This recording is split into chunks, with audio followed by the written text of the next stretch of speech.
Bonjour et bienvenue sur Connaître le nucléaire. Aujourd'hui, nous allons parler des détecteurs de fumée. Il existe deux types de détecteurs de fumée que l'on peut trouver dans des maisons. Photoélectriques, qui utilisent un capteur optique, et à ionisation, qui utilise un matériau radioactif. Dans cette vidéo, nous allons parler du fonctionnement du détecteur de fumée à ionisation. Le détecteur de fumée à ionisation utilise de l'américium-241, une source fiable de rayonnement pour détecter la fumée. À l'intérieur de votre détecteur de fumée, vous avez deux petites plaques métalliques qui sont fixées à un détecteur et à une pile.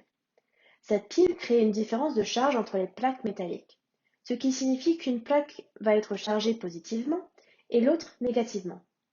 Il y a donc un petit morceau d'américium-241 entre ces plaques métalliques et l'américium émet des particules alpha. Ces particules alpha frappent les molécules d'air neutre à l'intérieur du détecteur, donc de l'oxygène et de l'azote, et les ionisent. Lorsqu'une particule alpha frappe une molécule d'air neutre, elle enlève un électron, créant ainsi un ion positif. Une autre molécule d'air neutre peut venir chercher cet électron et se charger négativement, de sorte que les ions négatifs flottent vers les plaques positives et les ions positifs vers les plaques négatives, ce qui crée un courant constant à l'intérieur de votre détecteur.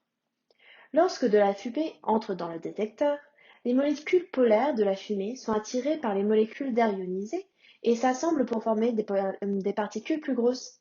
Ces particules plus grosses se déplacent beaucoup plus lentement, ce qui signifie qu'elles atteignent les plaques plus lentement, ce qui va entraîner une diminution du courant et déclencher l'alarme.